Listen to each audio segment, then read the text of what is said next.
Hello everyone, I'm Diane, welcome to my channel Beyond the Sewing Room. So today I thought I'd share a little bookish catch up. So I meant to film this a little while ago but I lost the clips. So I'm doing it now, and what I have is a selection of books that I've read throughout February, a few that I'm reading at the moment, and also a bookshop visit that we've recently had. So we've recently been away in our caravan and we've been to this fabulous bookshop. I absolutely love it. I'll definitely be going again. And the reason that we visited this shop is because I knew that we were going to be in the area because we were going away in the caravan. But I watched a video by, I think he's called Bookish Dad. He's from Chesterfield, and he shares a few book related videos. And on this particular one, he was doing a tour of the shop. And I thought, oh, this is fabulous. And I've not been there. And we've been in that area so many times. I just didn't know it was there. So it's called the High Peaks Bookshop. So more on that in a little while. And I'll show you what I bought while I was there. But first of all, I will share with you what I read during February and what I'm reading and what I've got coming up. Now, I've started making a note of my reads in my book again because I found that although I was trying to just keep track of it by just taking a picture and popping them on Instagram, mainly for myself to keep up with what I've read, I can't always remember sort of detail unless I put more notes down in a book. I don't know if some of you are the same, if you read quite a lot. If you really love one and it stays with you, you can remember it vividly. But sometimes you'll read quite a few in quick succession and you can basically remember the plot but not all of the details, and sometimes you want to remember a little bit more. And also if you want to come back to them later or if you want to recommend them to a friend, it's helpful. So what I used to do years ago, well, I have been doing this for quite a few years actually, but I got a bit lax with it. So I have this journal and I used to print off, I may have mentioned this before, this is going back to this is going back to 2016. So I used to print off a little bit about it and a picture of the book cover like this. And I did this for quite a while. And nothing much, just a little bit of a rating on it and a picture. And that worked really well for me, but then it got to the point where I didn't want to be, I used to wait till I've got a few and I'd make a note of them and then I'd go and print a few of the pictures, the covers off. But still, it's quite ink intensive and it got a little bit to the point where I didn't want to be going and printing them off all the time. So then I just decided to just start writing down what they were like this in lists with a rating, stars out of 5 type of thing. Didn't really write much about it. And then you get to the point, don't you, where you just completely forget to write them down altogether. So I tried the Instagram thing, just saving pictures of them on Instagram, which I've done for a while. But what I've decided to start doing now is draw, this is because I like drawing as well, draw a little bit of the cover and then write a bit about it for me. So if you don't want any spoilers, don't try glancing too closely at what I've written here. And a lot of it is just for me. So it's just wrote down really quickly for me to remember it. But this is working much better and I'm doing it as I've read each book to help me remember. So I've got one here for like wintering and I've done a picture of the cover, and then I've got 2 more here, look. So a picture of the cover there, just my quick sketch, nothing fabulous, and then a bit about the book. So I'm finding that works better. So do them one at a time, just sketch it myself, just so that I can quickly remember it and then write down what the plot was, and I can write that in full because it's just for me and not have to worry about spoilers for anybody else. Because if you're putting them on Goodreads and things like that as well, which I've also tried in the past but got a bit annoyed with, mainly because of other people's opinions, it's nice to read book reviews and so on, but sometimes you just want to use your own judgment. So I did find Goodreads that can put you off sometimes, that maybe a book that you might actually love. Yeah, that wasn't for me. Anyway, this is what I'm doing and this is what I'm working on. So I'm going to go back to this one that I read, which is Small Things Like These by Claire Keegan. So I'll pop a proper image in so that you can see the book cover. Obviously these vary depending on which version you get, but I really enjoyed this and it is such a quick read. It is just over 100 pages, so literally I sat down in an afternoon and just read this. But I picked it up in the charity shop and 75 pence for an afternoon's entertainment. You can't go wrong, can you? But I did pick that one up in the charity shop and thought, I don't usually go for ones that are so short because I often feel like I know I'm going to be finished with it in no time, but I thought I'd give it a go, and I just loved it. The writing is so beautiful.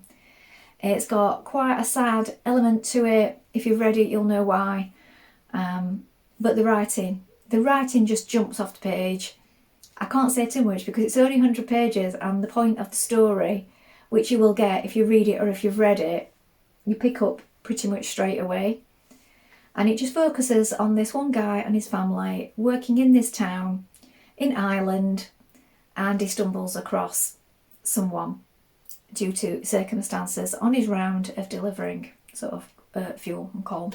It's the writing that makes the book, and the subject matter is based on things that really did happen. It's not a true story, it is a novel, but things that were happening at that time and that went on for quite a while. So while it is based on a part of history, a very disturbing part of history, of things that took place and did happen, the book is a work of fiction. So I did enjoy that one.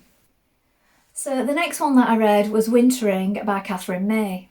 Now, going back to people putting you off books, I did actually watch somebody's vlog, and I really like watching this lady's vlogs because she covers a range of subjects, but on one particular occasion she did say that she'd read this book, she didn't like it at all, and she didn't know what all the hype was about. And that is what happens sometimes when things are really well hyped. But I loved it, and I agree with all the people that enjoyed this one. So it goes into winter as a season, and also winter as a season of your life.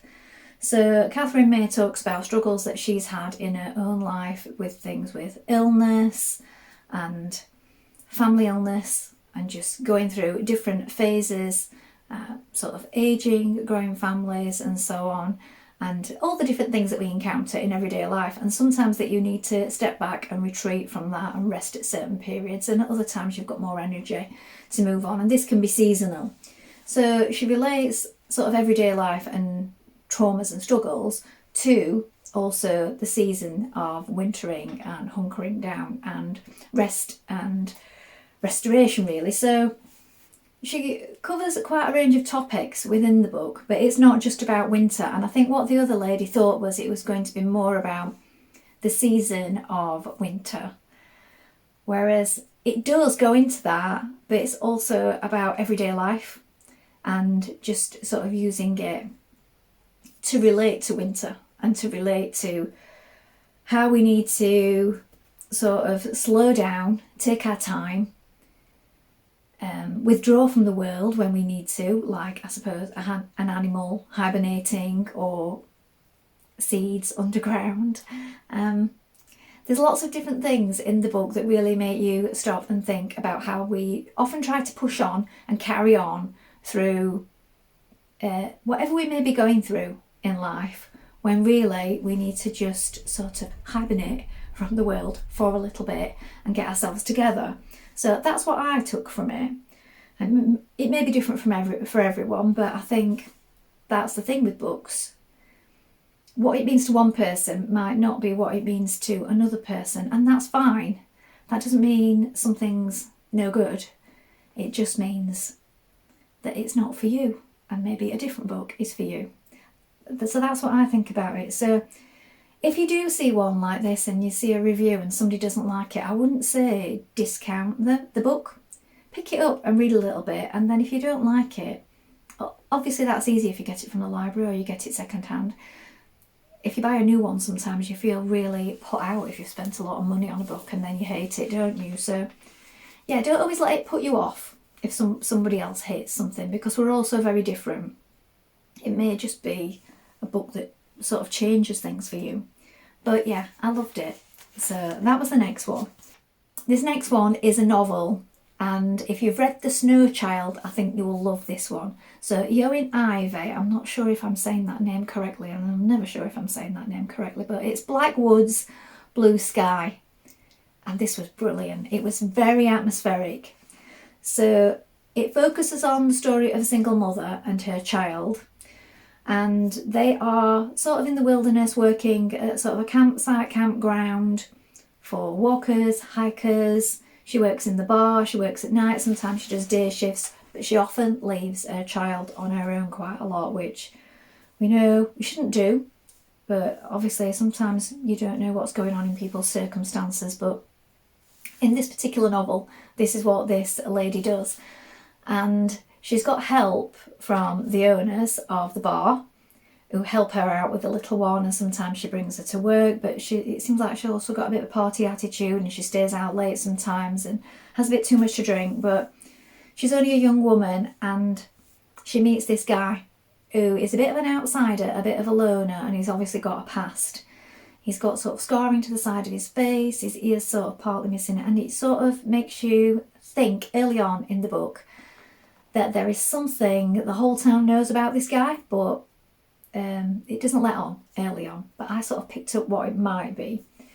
Now, it's very much in the same sort of sense as Snow Child, in that you've got that wilderness background, everybody out in nature, surrounded by trees, very much living with the land in their sort of community type of thing. But there's a little bit more to this one character that she gets involved in. And despite the fact that he finds it difficult to communicate, and I don't know, he's not giving much back at first, she sort of latches onto him and she decides that she wants to go and live, because he lives very remotely on the other side of this wilderness where they live. Quite hard to get to, the place where he lives. She wants to go and live with him, with her child, and be completely away from everything, and it just be them and their little family alone together. So that's what she's sort of got her mind set on. And things unfold, and there's a bit of a twist. So it was excellent. I loved it.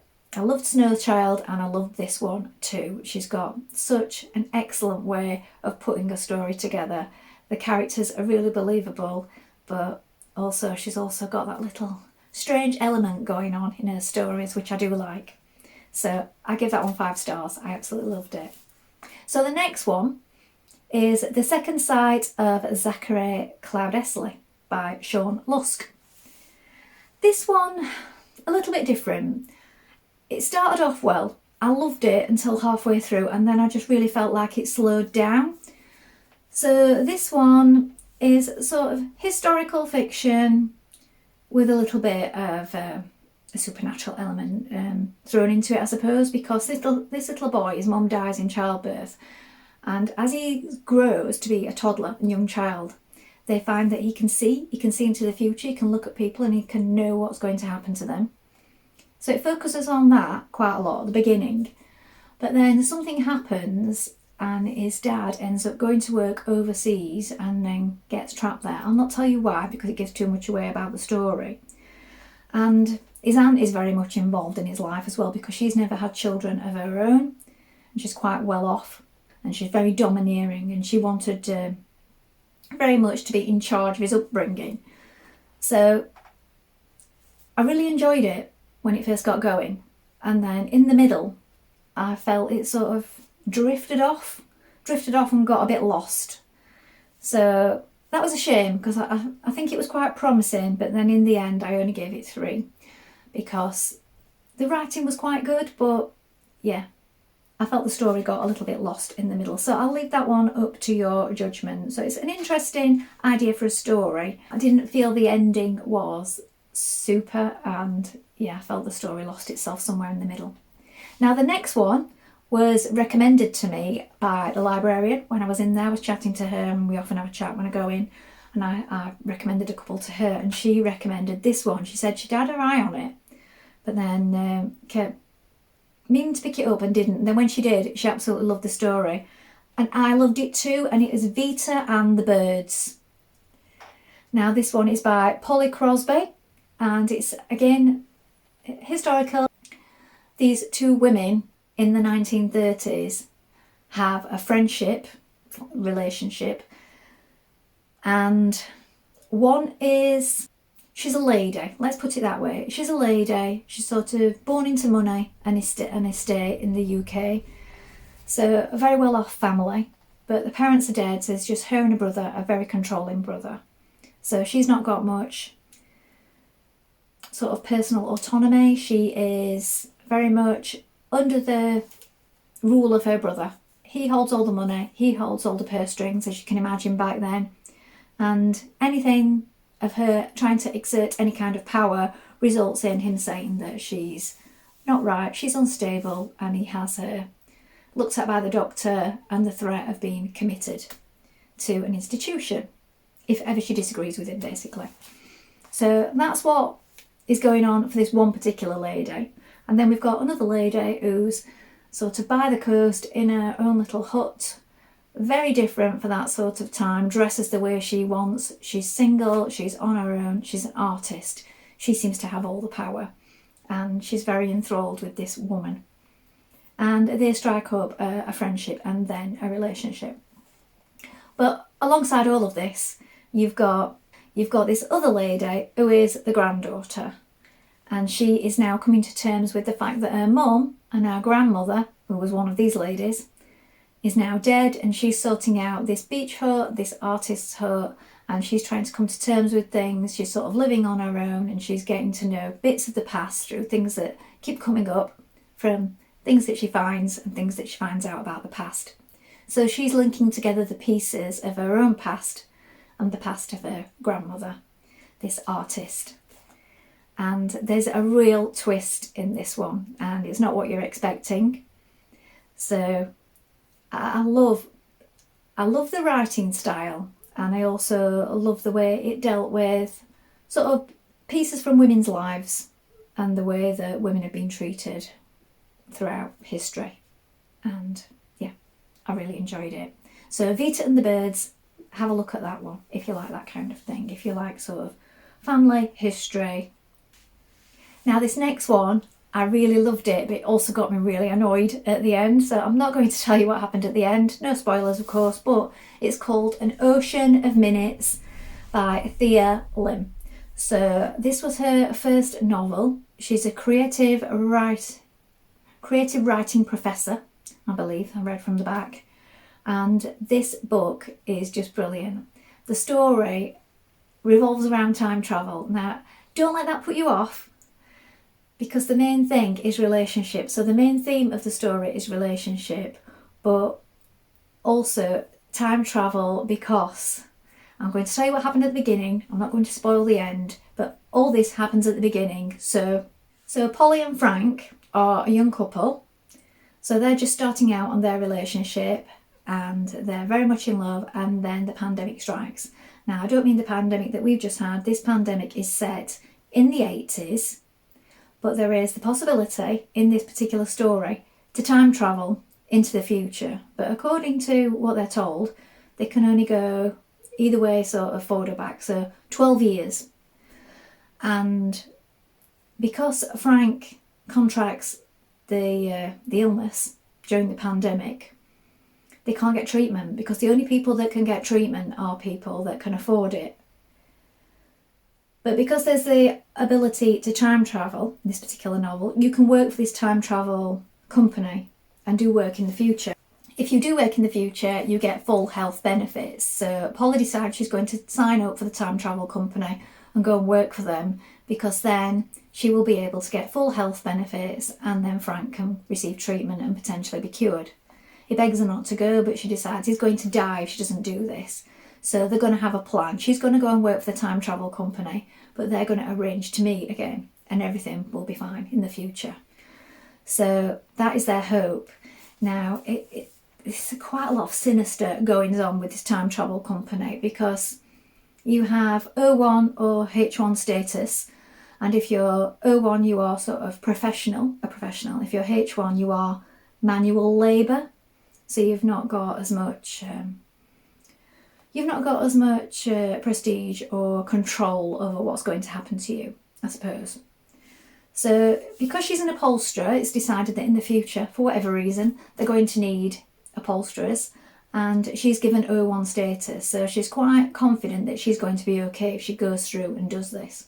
So that's what she decides to do, knowing that Frank now, as soon as she signs up, they're going to take him off to this hospital, he's going to be treated, and hopefully the future will still look rosy for them both. As you can imagine, things don't go the way she expected them to go, And I'm not going to say too much, but the future is also not what she expected it was going to be. So she arrives in the 90s. So we're not thinking now it's future for us. It is still in the past for us, but it's an alternative reality. So her future, she ends up in the 90s, and it all goes from there. So the bit that I've given you is right at the very start of the book. And yeah, things happen that just have me going, oh no, oh, that can't happen, and thinking, what would you do? And it's more about, you might think, oh, I don't like books about time travel because that's just ridiculous. But the whole thing of the story, a lot of things that were happening to people throughout it are more about circumstances. So sort of the misery and the sadness of circumstance, rather than just push the whole time travel thing to one side. Things that are happening to people all over the world now are the things that are happening. So it's not sci-fi in that sense. It delves into and deals with lots of very real issues of things that are happening to people who have very little control due to poverty or just the countries that they're born in. So it's more about that. And oh yeah, so good, because it really makes you think, and it's quite shocking and scary in places without it being anything unrealistic that's shocking and scary. So as I said, so just put the time travel bit to one side and just read the book, because yeah, it really had me quite, it touched me in that it brought up things that you wouldn't think a book like this would, because it had me thinking about things, and it related to things that I've thought about, or things that have happened, or things that have happened to other people,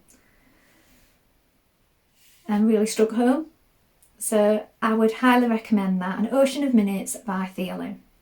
And I hope she writes some more, because it was so good. So that was that. And then we're up to what I'm reading right now. So before I carry on, I will explain a little bit about High Peaks Bookshop. So we recently went to Carsington Water just for a short weekend in our caravan. And I said to my husband that I'd watched this video, and my husband's not into books like I am, but he's happy to go along sometimes if we've got somewhere to go. And this bookshop, it has a cafe, and the good thing about it, the bookshop and the cafe that's joined to it, you can take your dogs in.